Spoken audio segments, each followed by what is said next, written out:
Thank you for watching Truth and Justice with Vivian King. I'm excited tonight because I have another citizen who is willing to tell his crime story, his true crime story, and also share the good works that he's doing in the community, helping people find jobs at SER Houston, S-E-R Houston.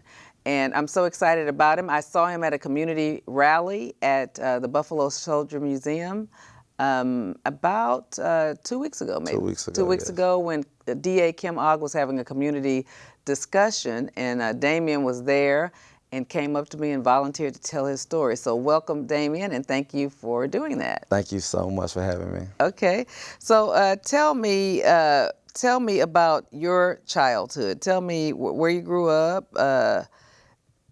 your parent situation and a family situation, and how you got in trouble. Okay, well, I was born in San Antonio.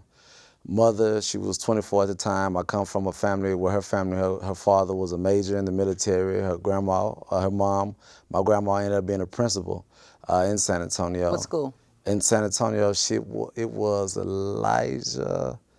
I can't remember right now, but Okay. she was a principal. She was the first African-American principal on the white side of town, on the northwest side in San Antonio. My grandpa was the first ROCT professor at UTSA. And my mother and I, we just kind of bounced around. She was, 24 at the time, and we ended up in Dallas. And then she met my brother's father. They married my brother's father. He's 4 years younger than me. And I mean, we had a good life at first, but we stayed in some terrible, terrible apartments in South Oak Cliff. And he kind of just left, he left at one particular point. And then it was just my mother, my brother, and myself. And we kind of just bounced around a little bit. We moved to Houston. We moved to San Antonio, actually, after a guy tried to come in our apartment and actually rape my mother. He tried to do that, and then we saw a guy get killed. All at like 6, 7 years old. Ooh, wow. And we just up and just moved. She was like, let's go back home to our parents. So we moved back to San Antonio, and things kind of kept going on. And mother was a wonderful person, but she kind of made some, choices in life, as most parents do. Yeah. And we ended up in Houston, and that's how it kind of started. Now, what made her move to Houston? Do you know? I know you're a little boy, but do you know? She had another bad relationship. Okay. Yeah, it was another bad relationship, and my uncle, he was the LAPD, and that's her brother? That was my grandma's brother. Okay. And he would always say, she would always say, this is my favorite uncle. And he was like, well, y'all are moving. You have a choice, either move to California or you moving to Houston. And we had family in both, and she chose to move to Houston because we still would be in Texas and close to her parents, and moved to 3rd Ward. Stayed in 3rd Ward in the summer, and then we moved to Southwest Houston, and that's where I kind of landed at in Southwest Houston, and that's where things kind of just started for me, making my bad decisions and kind of getting into like that street life a little bit. So that's where I was at then. And what high school did you go to? I ended up going to Westbury High School. I went to Westbury High School, had a good time. I was an excellent student. I mean, I can say that for myself. I was always in advanced classes, a part of special programs. I was good at sports, basketball and football. But just, I always wanted to be around my neighborhood where the action was, So after football practice or basketball practice, I wanted to hurry up and get home. At school, I had the sports friends, I had the smart friends, but then I also had the street friends too, so I was in all circles. And it was, I had a very exciting childhood, to say the least. Okay. All right, so tell me what else. So tell me when did you first get in trouble? I first started getting in trouble. I started selling drugs, crack, probably around 13, 14 years old. And was that in Houston? That was in Houston, yes. We were already in Houston. I was at Fondren Middle School going to the 8th grade, so 7th, 8th grade. Now, did your mother know you were doing that? She didn't know for a couple years. So she didn't actually know because I was always out. I was out playing all the time, just enjoying myself, and she never knew. She thought I was still doing the same thing because most of those around me were already doing it. So I was actually, at 13, 14, I was kind of like a late bloomer. So when I started doing it, I already knew like the lingo. I knew what to do because I would watch my friends, and you have a 13, 14-year-old teaching another 13, 14-year-old how to sell drugs, how to, talk to crackheads that are 40 years old, and I'm an underdeveloped kid just like they're underdeveloped. And we're out here kind of raising each other. So I just kept doing that, and I think I was explaining my first actual time that I was arrested. My friend, he stole a car, and I was scared. I never would steal a car because I always felt that I was trapped. But when the guys in the neighborhood would steal a car, I would steal that car from them. So that's how I learned to drive, and they always know, don't tell Damion where your car is at because he's going to go take it from you. And I ended up getting in a high-speed chase. Remember, it was a Monday morning. I was getting ready to go to school, and I got the car, and I was going to pick my friend up, and ended up getting in a high-speed chase, I ran into a bathroom. It's an apartment. So I was crashed because it was a high-speed chase with the works, helicopter. Oh, my God. I ended up getting 11 felonies at 16. That was my first time being arrested. And, high-speed chase, assault on an officer, injury to an officer, everything. There was a gun in the car that I knew nothing about at the time. But my first time ever being arrested, I had 11 felonies on a high-speed chase. And I always tell people, if they had the internet back then, I would have went viral. I would have made it because I had the full works. It was literally the full works after me. Wow. That you said morning. You ran into a bathroom? Yeah, when I was trying to, and I didn't know how to drive well, so the officer was trying to crash me, and I was trying to get out of the apartments that I had went in, and so he crashed me. And when he crashed, I lost control of the car. So I drove up on into the yard of the apartment complex, and I went through the wall. There was a Toyota Cressida, so I went through the wall. The steering wheel bent. I would knock myself unconscious. So if you see, I have a scar right here. My tooth came through my lip, and I was bleeding, and I was unconscious. And all they had to do was actually just get out the car and pull me out because I was gone. But my adrenaline was going so much. Another officer crashed me on the driver's side. I woke up, and I just jumped out the car. And that's how I probably got the next 5 felonies, because I assaulted an officer when I was running. I had some drugs on me, and I ran, and the helicopter chased me for a while until I finally laid down. And I tell people all the time that I was wrong, of course. I was doing illegal stuff. HPD, when they finally caught me, I did get beat, and that wasn't on TV back then.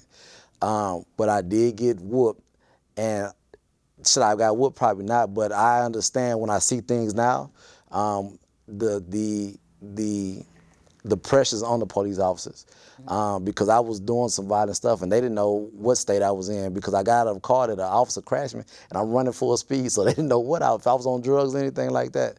Right. And I ended up going to juvenile. I got out that night at 9:30. My mother came and got me, and she made me go to school the next day. Even though your tooth had crashed? My lip was so big, and I had to give a speech. I had to give a book report, and I had to read the book report in front of 3 classes, and everybody in the class knew that I had a high-speed chase yesterday. And my lip was so big, and as I was giving that, I was stumbling over my lip, and everybody was laughing at me. But I was arrested that day. I got out at 9:30 that evening, and I went to school that next day. Wow. Do you remember what year that was? That was 1992. That was early 1992. Yeah, yep, I got in trouble with that 1992. Wow, so you got out that night, but so how did that happen after that? Did you have to go to court routinely? I kept going to court. It ended up getting reset. So you were going to juvenile court? Yes, I was juvenile. Now, was it on West Dallas back then? West Dallas, yes. I got arrested, went to West Dallas. So kept going to court. Mother had to take off all the time. And we didn't have a vehicle, so we had to ride the bus. So just kept going to court. It got reset for months and months. And then I finally got probation. But I still was doing everything. I wasn't stealing cars from my friends anymore because I learned my lesson in that. But I was still selling drugs. By this time, my mother had found me. You asked that question earlier. She had found out. And when she found out, she asked me, and I told her, she said, "Why are you doing this?" And I was like, because, and I literally told her, I said, "Well, you can't even buy yourself what you want," because my mother was struggling. She was a single parent. She was having substance abuse issues, alcohol. And I was like, you can't even buy yourself what you want. And at this point, I really want the flash, because that's all I see around me. Again, my friends, everybody has flash. So I really wanted to be just like them. And I ended up at one point making way more money than my mother at 16. And I would, help out with bills and do everything else.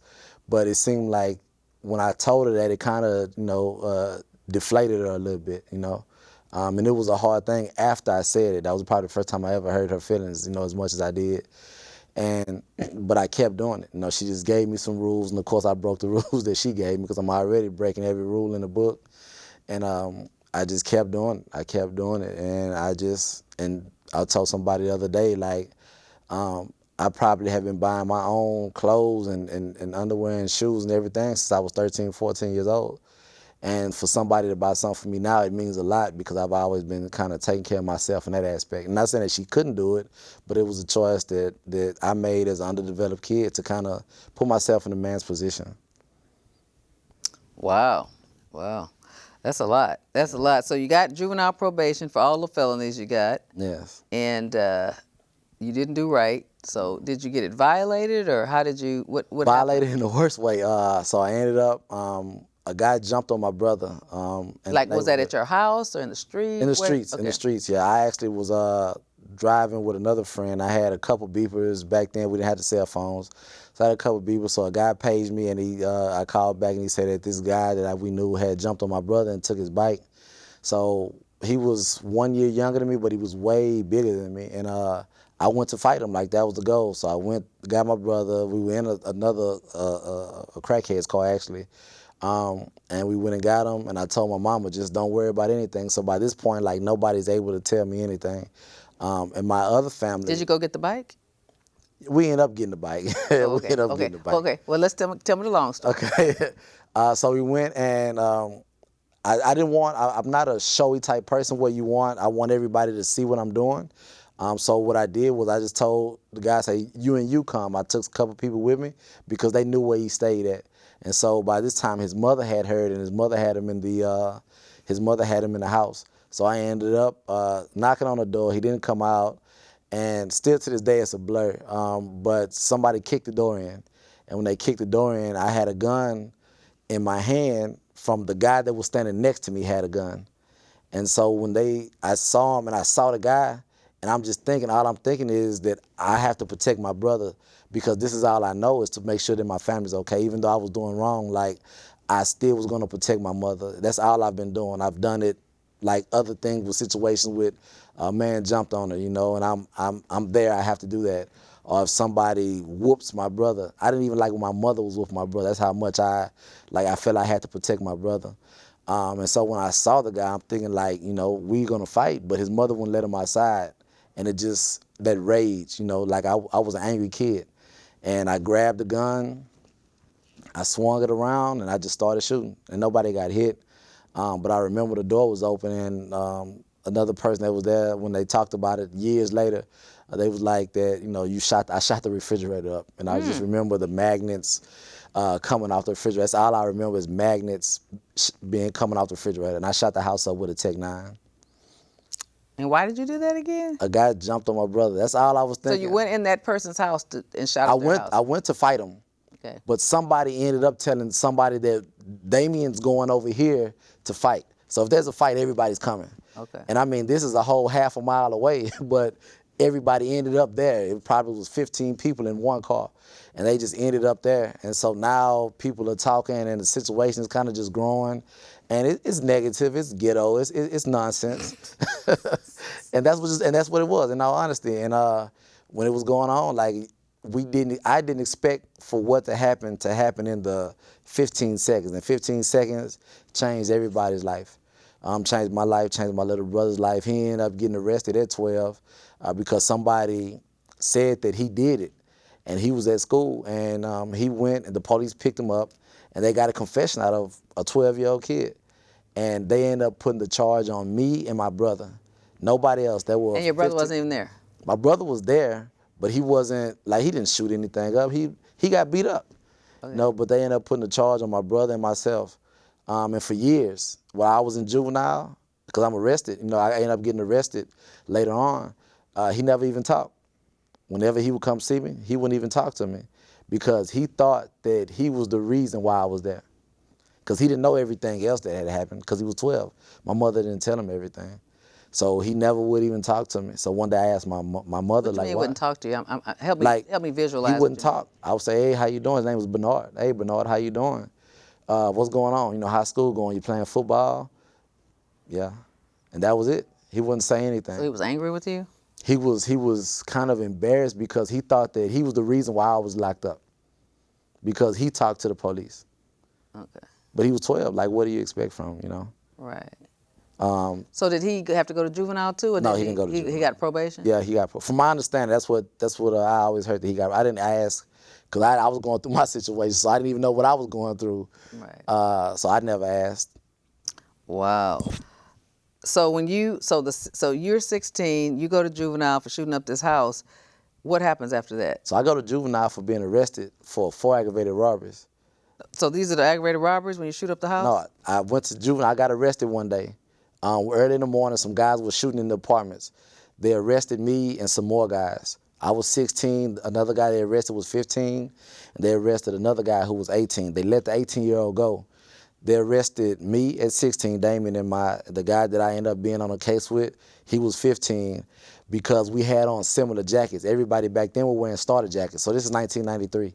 So we all were wearing starter jackets. So we were identified as somebody that had robbed people in the neighborhood, because they were identifying because of their jackets. So I had a starter jacket on. He had a starter jacket on. So we were arrested for that. Again, me at 16, him at 15, and we ended up going to jail. And while we were in jail, they charged me with an aggravated robbery. They charged him with an aggravated robbery. Then, did you do the robbery? I never robbed anybody a day in my life. Wow. A day in my life. I've never robbed. I had that gun because the guy was there, but I really never even had guns. I bought my mother a gun one time because she needed it, because she made a decision about a man, and she he kept coming around. So she asked me, did I know anybody? I went and purchased a gun for my mother, and I think I was 14 or 15 at that time. So at this time, I'm getting arrested. I'm in juvenile. I get 1 aggravated robbery, and then they give me 2 more aggravated robberies. But you never did these robberies? I never robbed anybody a day in my life. Still go to the barbershop this day, and they always say when I walk in up, man, Damion, they messed over you. Still to this day. Wow. And then I ended up having 4 aggravated robberies. I went through 2 magistrate hearings as a juvenile, and then finally they put that where I shot the house up. That's where the burglary comes in at. So at this point, I have 4 aggravated robberies that I didn't do, and a burglary of a habitation with intent to commit aggravated assault that I did. I shot the house up, so that was mine, and they found it out through my brother. They put the burglaries on. I mean, they put the robberies on me because of the jackets that we were wearing. Mm-hmm. So that's how I got the robberies. So going through that process, stayed in juvenile 4.5 months, and I was certified like that.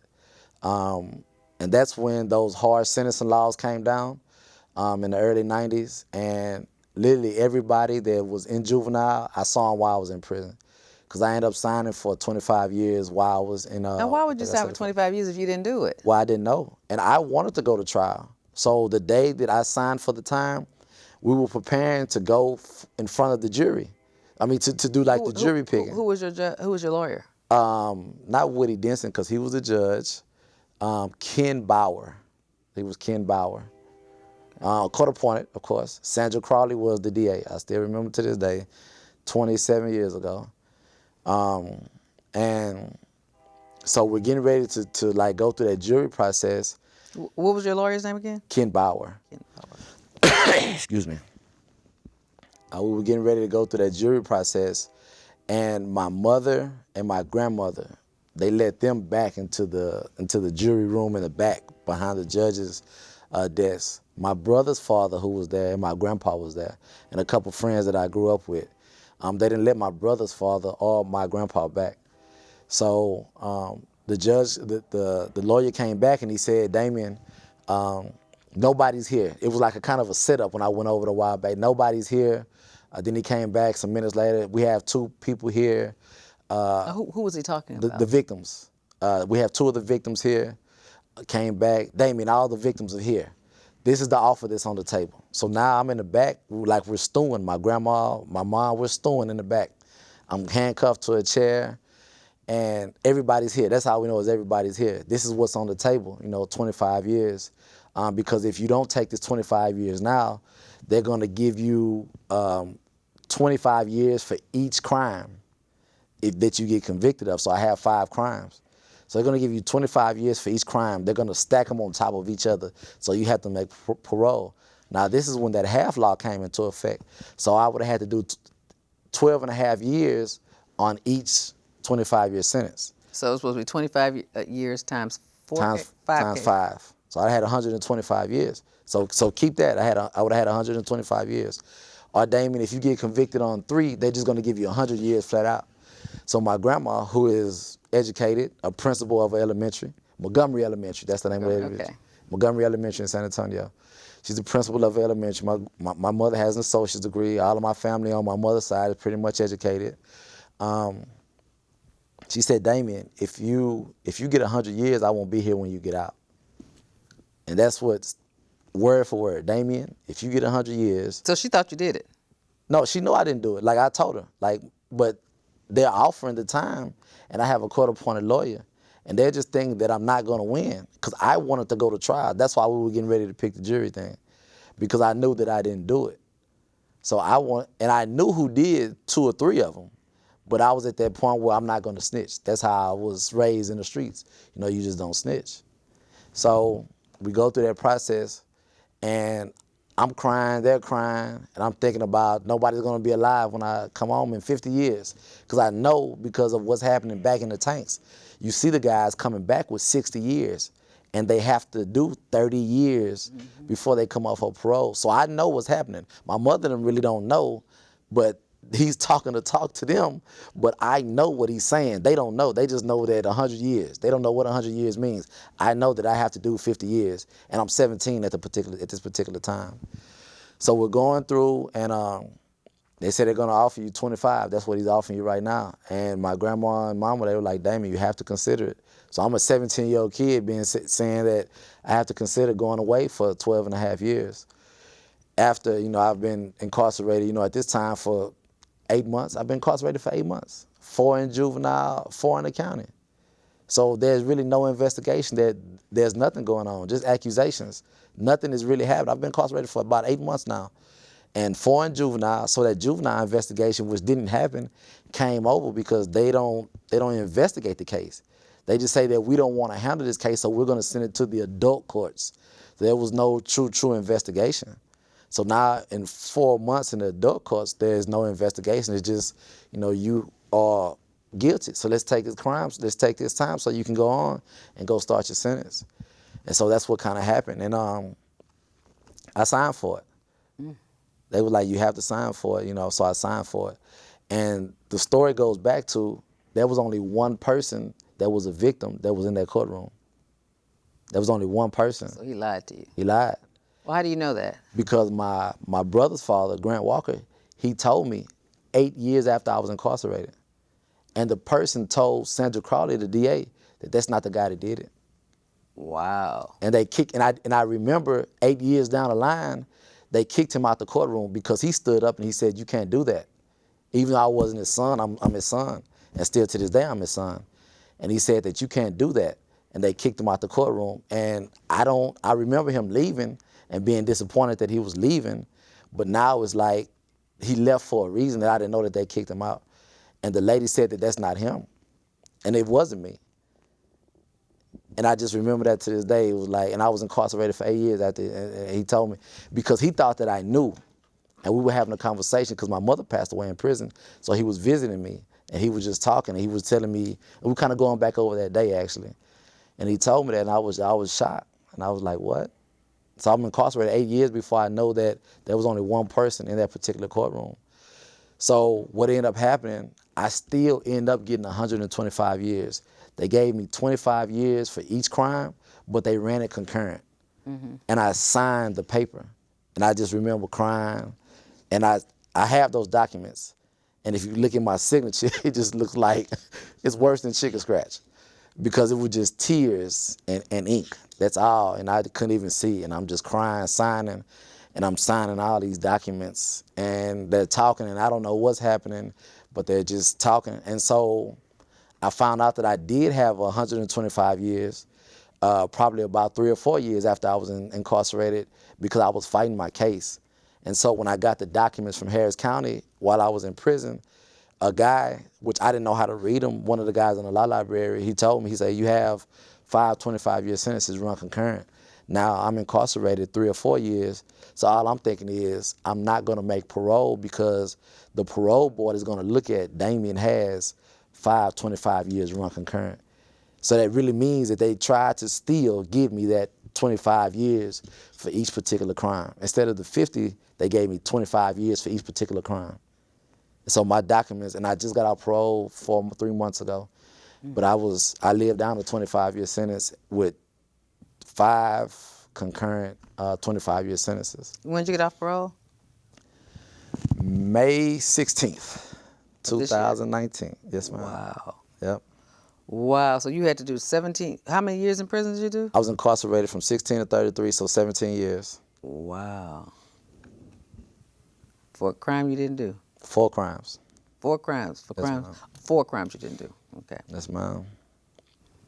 Wow. And so how was it being a grown, a child going to adult prison? Scared, you have to be tough. It's not a choice. You have to be ruthless. It's not a choice. You have to be cold-hearted. It's not a choice. So you have to go through that process. You have to have no feelings, because if it's a fight, if it's a ride, you have to come out. I have to make it to the end. There's no other questions. There's no other way. I have to make it. I got to be the one that doesn't fall down. I got to be the one that doesn't get raped. No? So that's what happens. You have to do that. And so when I went in, the first lesson that I learned was there was an old guy out of Dallas. He had 240 years. Can't remember his name. I just remember a lot of instances, because a lot of that stuff I forgot. But I just remember a lot of instances. So he had 240 years out of Dallas. And he told me, and it was October. It was October when I got to TDC. I still was 17, so I hadn't turned 18 yet.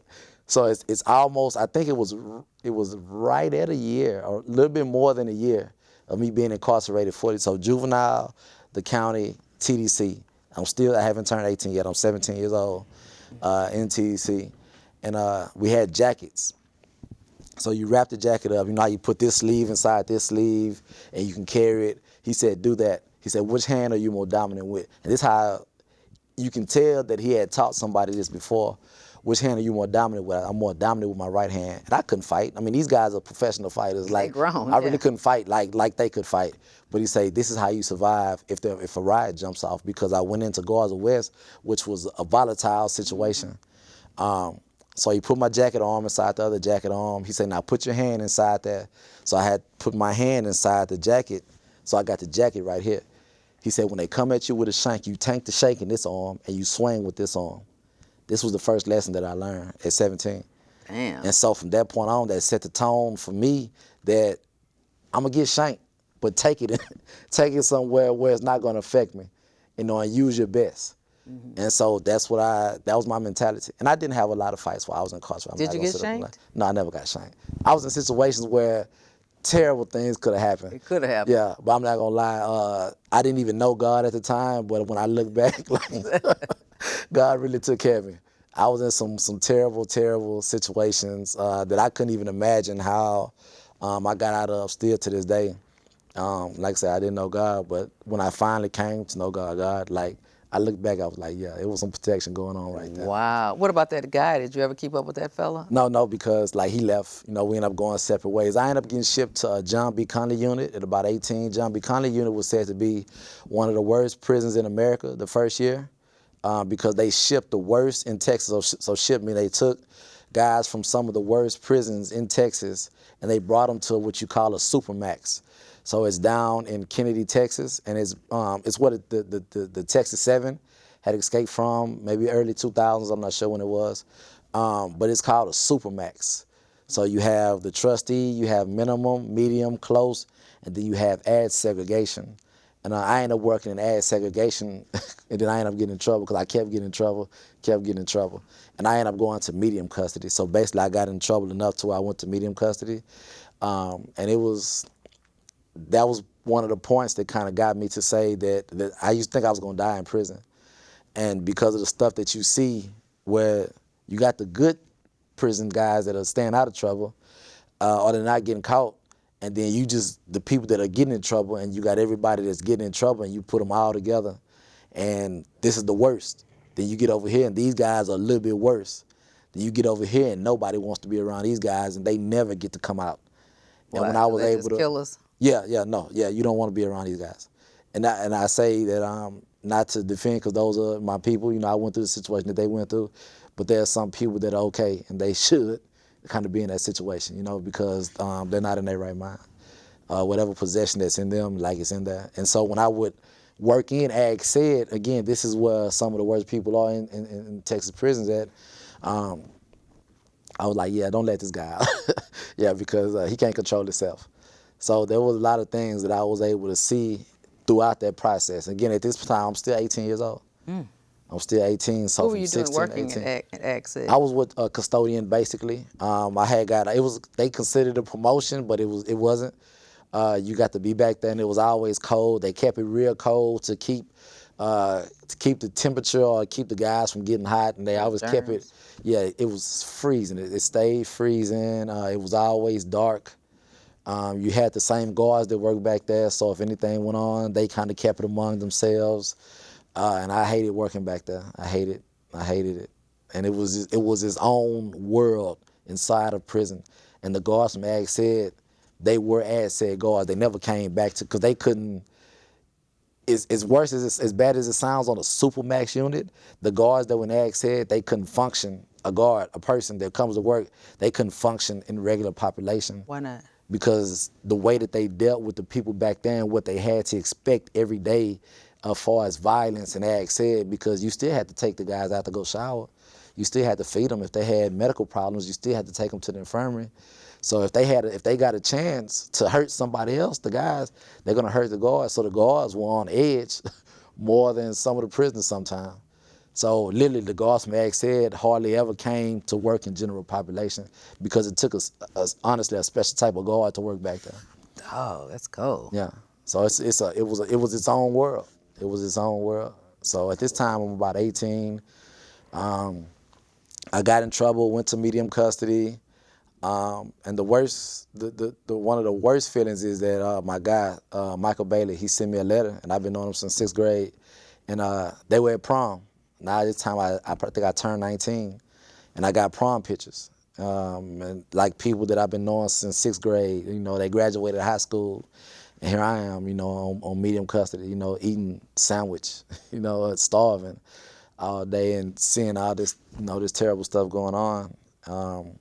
You were like, how did you end up here? Yeah, that's like one of those reflecting moments, like this is terrible. You know, this is terrible. The guys I've known since they were in 4th grade. I actually went to his house the other day. He was writing. You know, I was getting pictures, you know, from friends, and my mother was still alive at the time, and I got to see my brother.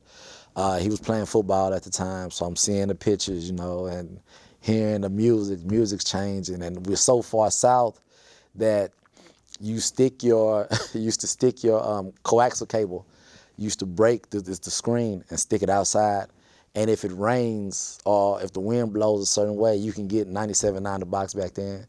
And so when it come on, everybody will holler, you know, the box, you know, so we breaking the screens and sticking our cords out. So that was like the highlights, you know, you would be able to do stuff like that, and it would go in and out. And you just listen to Houston music for a couple minutes, and you just wait an hour to listen to Houston music for a couple minutes from time to time. So that was just kind of like, you know, what we did on medium custody, and I worked my way off. I got off, I stayed on 8 months. We were on lockdown for like 5 of the 8 months, so basically I didn't come out of the cell for 5 of the 7 months. I mean, I was in there for 7 months. So you didn't come out of the cell but to shower, or to go to the infirmary, or to do something else, you know.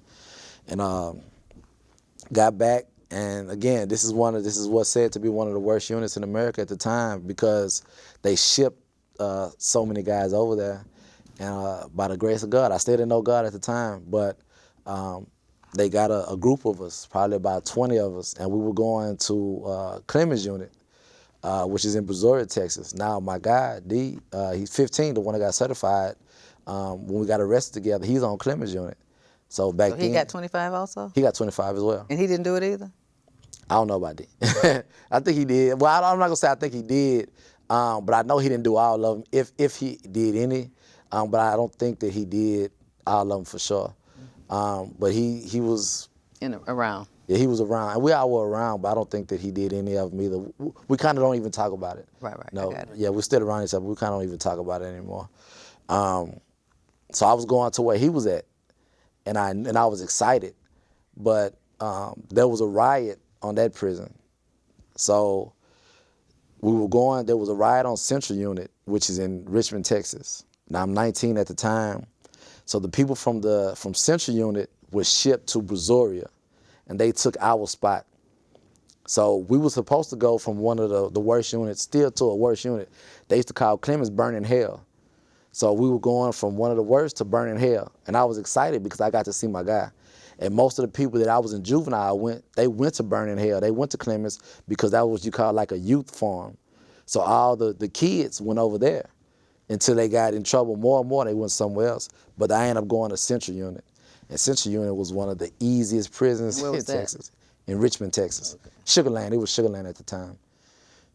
So I ended up going to Sugar Land, and it was one gate.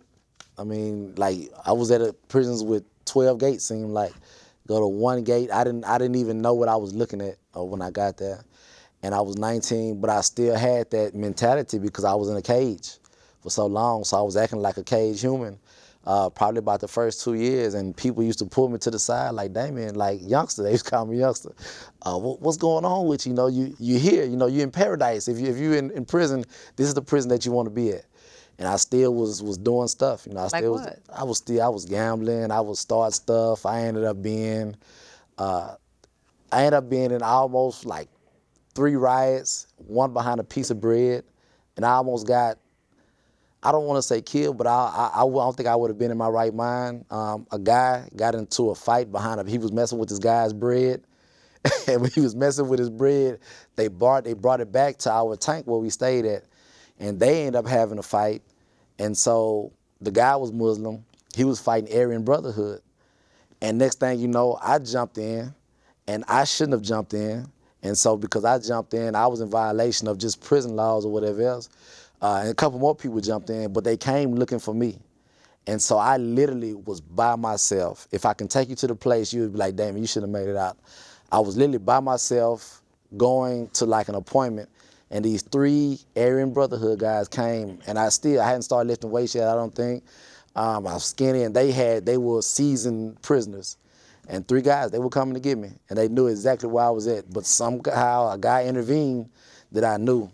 I can say all their names, but I don't want to keep saying everybody's name, but I know their names. They call them just initials, T or G. Pap, so a guy named Pappy, his name was Pappy, so people might not know Pappy, but Pappy literally came, and he told me the story. It's crazy how a story can happen, and later on when you hear that, how it happened from the other side, you're like, man, I was on this side, but this is what actually was going on. So Pappy told him, he told the guys, man, look like y'all about to go beat somebody up. And they told him because they knew him, because you smoke cigarettes with guys, you have those addict tendencies. Aryan Brotherhood and Mexican Mafia, that goes out the window because people smoke cigarettes and smoke weed together. So those things, so hate goes out the window when you're taking care of your vices, basically. So Pappy had a lot of vices. So Pappy's Hispanic or black? No, black. Okay. So he said, looks like y'all going to beat somebody up, like we're going to beat the guy. And they said my nickname. He like, no, that's my family. Like, no.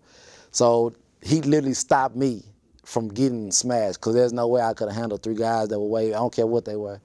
So got out of that situation. I had to fight the leader of the Aryan Brotherhood. So I ended up fighting the leader of the Aryan Brotherhood. Won, let me say that.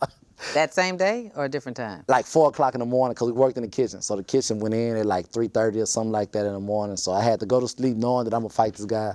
So I went to sleep, woke up, went in there, like, let's fight. We fought like 4 o'clock in the morning before breakfast started in the dish room, what you call the dish room. I mean, y'all already planned out a fight? That's how they told me what I had to do. So somebody from like Houston, because I'm from Houston. So when Pepe saved you, it was still an agreement that you still had to have a fight with one of them? That's what the agreement came to. The agreement came to, they talked, like I'm back in court. Damn. I don't represent myself. Damn. But that's how it happens, So they talked, and then they talked to Aryan Brotherhood or whatever else. Then it came back, and they came and told me what I had to do. When you go to work in the morning, y'all gonna fight. All right. that's what had to happen. Like a clean fight, or y'all gonna have shanks? It was a clean fight. No, it was a clean fight, yeah. Because everybody was around, and then they understood where they was at. The kitchen has knives, right? Yeah, it has knives, yeah, but it was like the cooks take care of the knives. And I had so many people around because it was close to Houston, so there were a lot of people in Houston, like there. So and I was young, so they wanted to protect me, so they didn't let anything happen. And like I said, I was okay because this environment that I kind of grew up in. But the guy actually knew where he was at, so he didn't want to leave that unit because it was an easy unit. Mm-hmm. So we did it or whatever else and got away from that. But I ended up going through that process, and I had an opportunity to get in college. Now, how many years did you stay at Central? 12 years. I got there at 19, and I left at 31. Wow. Yeah, so I was raised around the guards at Central. And I don't know how I never got in enough trouble to leave that place. But I was raised around the guards, around just like life almost. You see everything change. The movie Life, like you see it. Oh yeah, that's a classic. Yeah, classic. It's a classic. Yeah, so I was able to see it change. I saw people come. I saw people come back 3-4 times to the same place and, leave, and here I am. I'm still here. So it's like one of those situations. At one time, I think I was the longest person on the unit. Wow. At one time, I think I had been there the longest. And it got to the point where I just delivered the ice. Like, I was like, I'm not doing that. I used to tell them, I'm not doing that. I'm not doing it. Why? Because there were certain jobs that I wouldn't do. I'm not working with that officer. So I just would deliver the ice in the morning. I work about 20 minutes a day, and that was it. And go shower as many times as I want to. Because I had did all the jobs and stuff like that. And I'm still young at this point. I'm 31, when I left. So I'm still young. But I was in the church. I went to school. I got a degree from Alvin Community College. I got a trade, horticulture trade through Alvin Community College, which I paid that loan off when I got out. I wanted to make sure that I paid that loan off. I actually claimed it on my taxes too, that I paid off education. I worked prisoner for a day, so the guys that were on probation, they would come in and we would do our best to tear them down whenever they came in, and we would build them back up, the second half of the day. We would tell them about our stories, and I was able to work that. I worked the PREA program, the prison, I forgot what it is, Prison Rape Something Act. I actually taught the class on how not to get raped. And then I also taught tuberculosis, and I taught about AIDS because I was certified by the AIDS Foundation in Houston. Would come in, they would teach us. So I was able to teach those classes, and I was a Toastmaster. I was one of the first Toastmaster presidents in prison. So we did public speaking. I can tell, yeah, you're a good speaker. Thank you.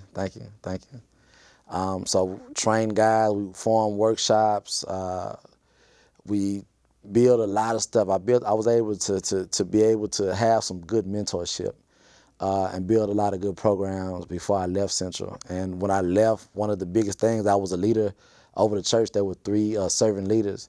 And I told the guys, I said, we were forming our 10-year anniversary from the time that they bought the chapel to Central, because we used to have to go worship in the gym. And so they ended up donating the chapel. And I say, this is the 10-year anniversary of the chapel. When I was getting ready to leave, 2009, it was the 10-year anniversary. So we put together like a big revival. And I didn't want to speak. I didn't want to do anything. I didn't want to be on the program because I told the guys I'm not going to be here. Whenever the big celebration come up, and then I end up leaving. I made parole. I ended up making parole and going. So you left from there? I left Central. Yeah. You stayed Central the rest of the time? No, I left. I went to Caravans Unit, which is it was a pre-release prison formed by Governor George Bush at the time, and then also. How old were you when you went there? I was 31. Okay. Yeah, I was 31. And I stayed there it was for like the next 18 months. It was an 18-month program, so 18, 19 months. And I went through that process of just, it was a Christian-based program, faith-based program. And it was probably one of the best things that happened to me because, like one of my mentors told me, I got out, I had a business plan. And he was like, Damion, you got to have a life plan. How can you have a business plan without a life plan? And he said, you've never paid a bill, even though I had, but I never liked my own bills. You've never really drove a car. I hadn't drove a car as far as, I had high-speed chase, but I wasn't a good driver. You've never done a lot of things in life, so, what kind of life plan do you have? And I was able to sit down and, and talk to some good men and women that were volunteers at Caravans Unit. We still work with them. I'm actually taking my job there Monday and showing them a process of what reentry looks like. So pretty much everybody from like the second in command of my job on down to my supervisor, I'll be taking them there So Monday. what year did you actually get released? I was released 2010, July 20th, 2010. Wow. And where did you go? Since everybody, a lot of people, your life, everybody changed. Yeah, my mother and my grandparents passed away, so I had to go to a transition facility. I'm in 3rd Ward, so right down the street from the crack house.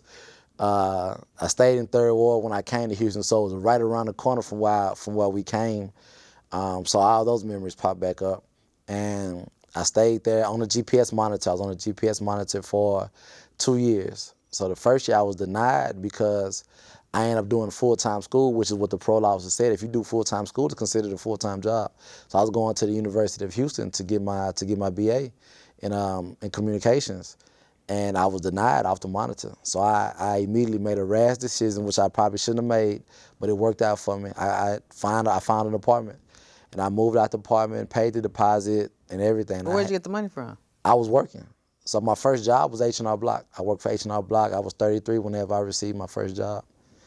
And so what were you doing at H&R Block? Basically, client service professional, so I was a secretary. I answered the phone. I downloaded the software. Melinda, so they knew you had a record and they still hired you? Melinda McMahon, she was my supervisor. She was the only one that came when my daughter was born. She came to the hospital, only friend of family. So she got you the job? Got me the job. I met her at a Workforce Solutions event. She kind of heard my story, and she like, I want to give you an opportunity. And December 2010, I started working for H&R Block, so I had been out for about 5 months. And she gave me the key. And when she gave me the key, she dropped it in my hand. It was like a piece of candy to a kid. And I looked at her. I didn't close my hand. I thought she was going to take it out. I looked at her, and she's like, Damion, we trust you. I held the key, and I used to open that office faithfully. It froze. There was a freeze 2010 or 2011. I was on the bus. I laid up. Metro was running, I ran. I went to open that office up. Nobody came to work.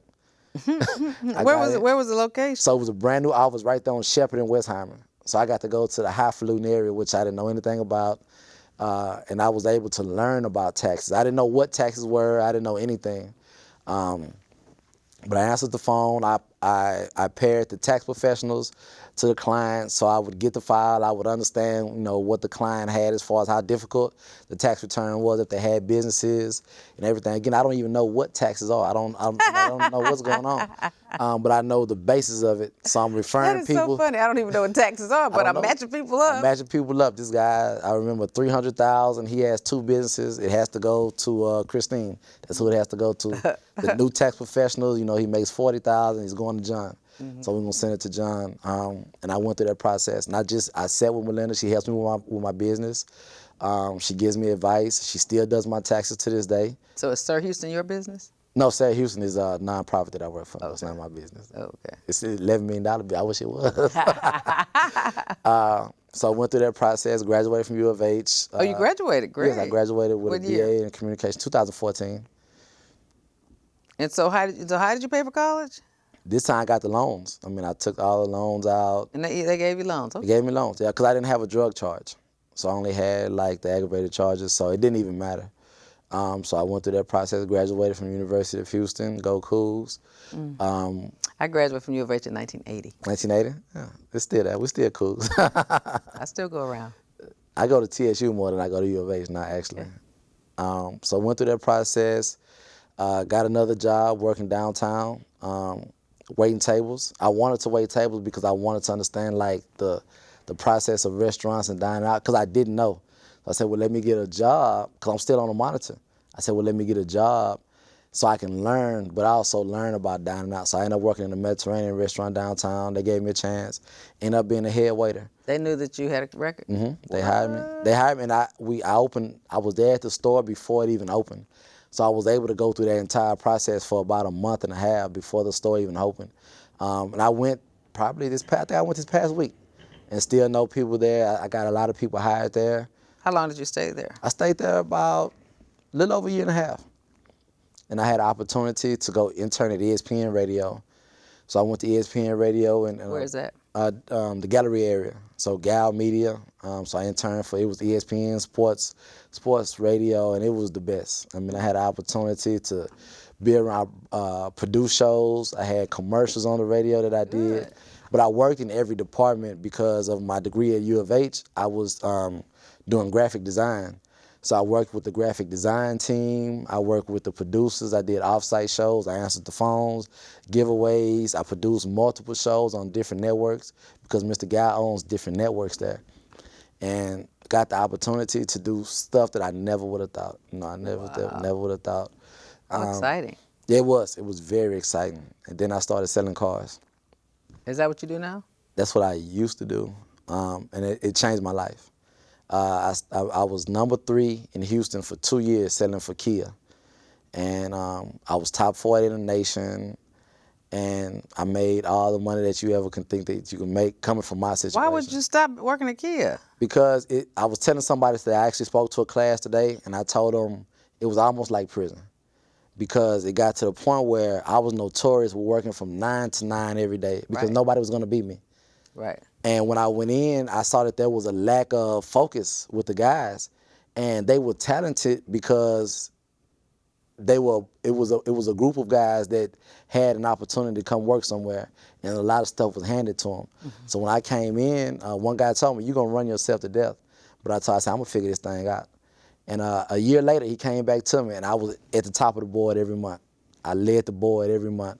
I won a trip to Costa Rica. I was on parole and won a trip and went to Costa Rica. They let you go? Let me go, because I had earned it. I was top 3 in Houston, top 40 in the nation. I was making $100,000 a year selling cars, and my manager, when they interviewed me, I went in a suit. I went in with my resume. They was like, "Who comes to a car interview with a resume?" And they hired me in like 3 minutes. And I was telling, Did they know about your record? They knew about the record. What? On the application, I put, I learned this at Caravans, and my manager still to this day, he tells this joke. On the application, put, "Have you ever been convicted of a crime?" And I put, "Willing to discuss." So when he got the application, he said, "Who put this on here?" He came around and met me. He said, "Willing to discuss." He said, "Yeah, I want you on my team." And he told his wife, he said, "This guy put willing to discuss." He said, "I've never seen that before." Well, I learned that at Caravans. It was kind of a way to, I'm willing to talk about it, but you get judged. Right. So if you look at that and give me an opportunity that you want to know more, I'm gonna sell myself. Right. So I had that opportunity, and I sold cars, became top at the dealership, and a guy who sold 5 cars a month, they would get there and answer phones in the morning at 8:30. I'm selling 20 plus cars a month, but because I want to continue to be better, I started getting there at 8 and answering the phones. And maybe I was doing too much. Right.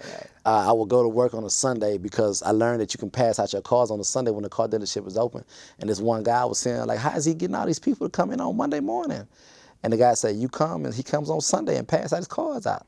So he's not selling as many cars as me, and I'm number 1 at the dealership. I would go hand out my cars on Sunday.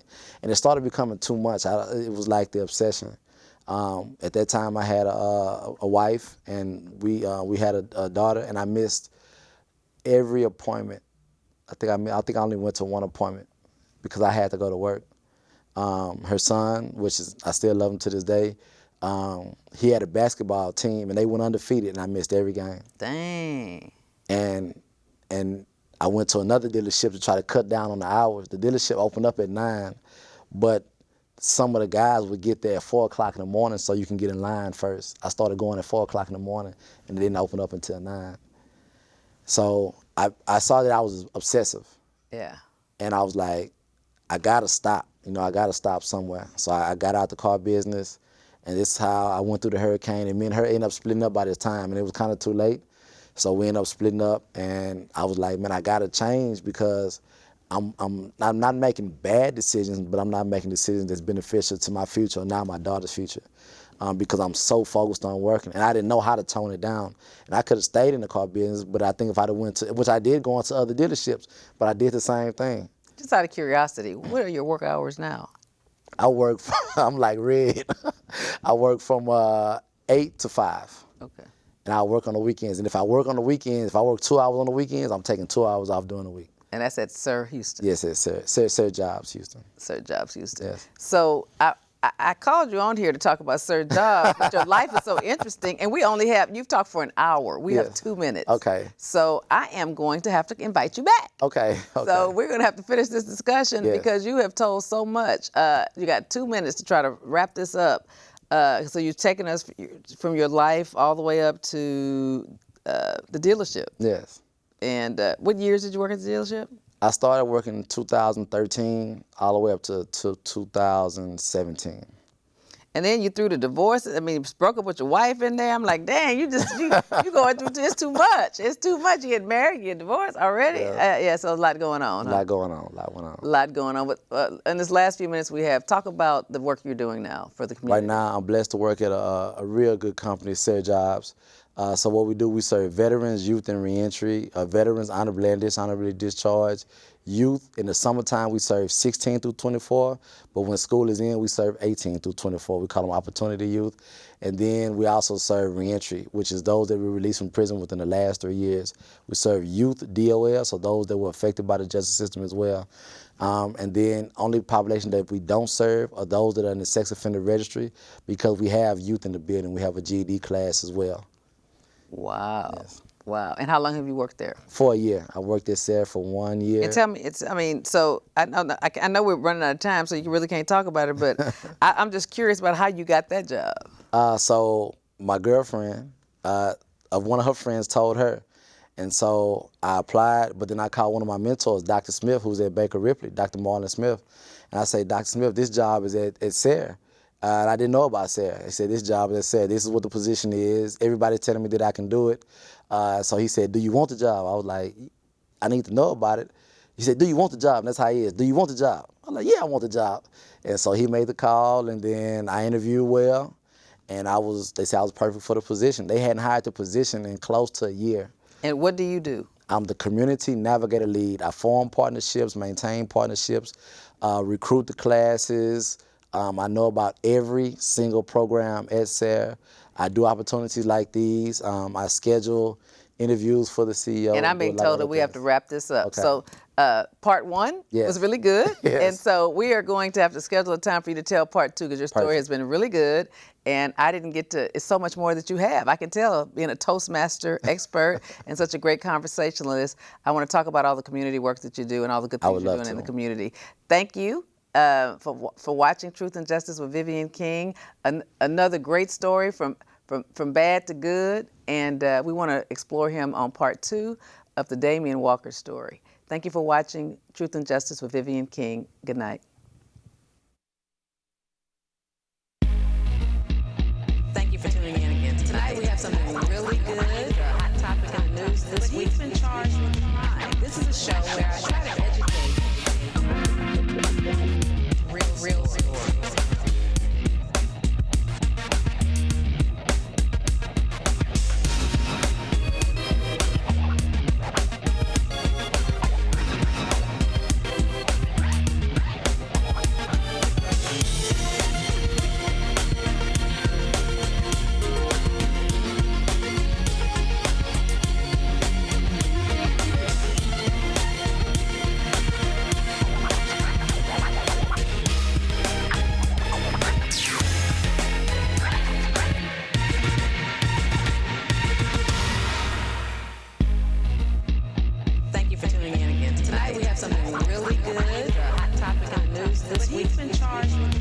This is a show where I try to